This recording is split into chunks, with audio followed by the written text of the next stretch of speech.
Continuing our Tales from series, this is Tales from the Underworld. All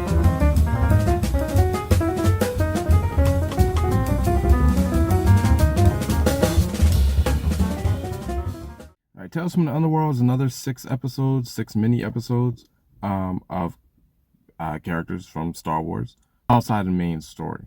And these 6 episodes primarily follow two characters. Asajj Ventress is the first three, and then the last three is Cad Bane, the origin of Cad Bane. Now, the Cad Bane stuff is a true origin story from humble beginnings to how he became the guy that we know. Everything short of like whatever injury caused him to get, the thing on his mouth. Why he has that, or maybe it's not an injury. I don't know. That's practically the only thing we don't know the answer to. The animated side of Star Wars is reliably entertaining. It almost feels like at this point, it feels like the DC Comics thing, where the movies are sometimes hit and miss, but the animation is almost always good. Asajj Ventress, she died, and I, for the life of me, can't remember how that happened, but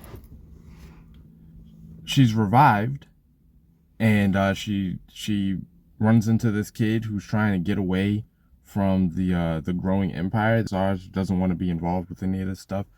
She just wants the quiet life, and kind of stumbles into this, like that reluctant hero kind of thing. You know how stories like that tend to go down. And I will say, as short as these episodes are, they in total length are like 16 minutes apiece, and Disney for some reason tacks on like 5 minutes of credits. So you're getting like 10, 12-minute episodes. And they are very efficient with the time. They're telling the stories swiftly, but not in a way that makes them feel rushed. Asajj Ventress doesn't have a whole lot to do in the main story, so you can really end it however you want. Then you have the Cad Bane stuff.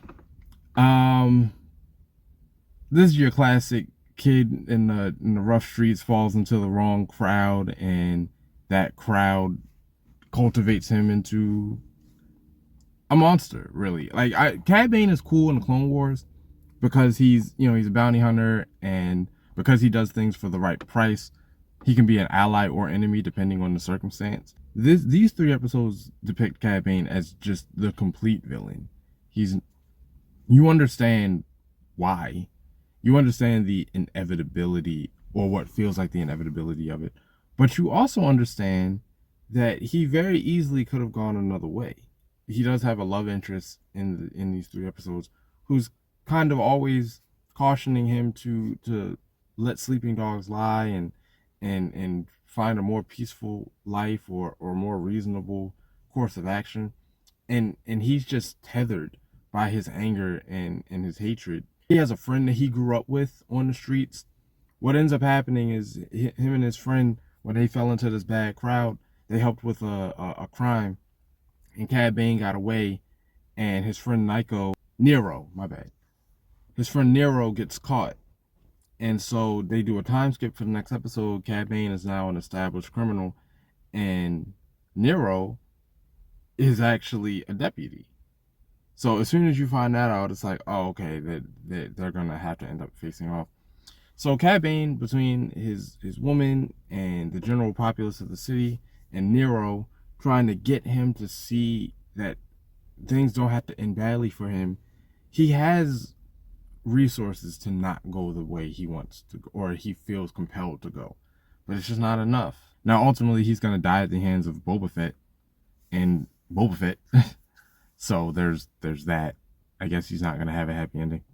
But yeah, 6 solid episodes, 2 really good stories. I like that Disney has a subsection where they can give some of the smaller characters a little more time to breathe without having to shoehorn them into their movies or their live action shows, because they do a lot of that, and it gets frustrating at times.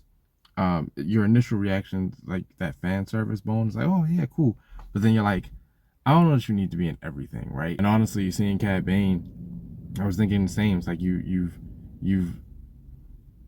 developed this character a little bit more, made him more interesting. It's almost a shame that I know he's gonna end up getting killed by Boba Fett. You know what I mean? Like you leave kind of hopeful that maybe one day he'll be able to reclaim a little bit of that light. But no, he's gonna die because he's a villain. So yeah, it gets my recommendation.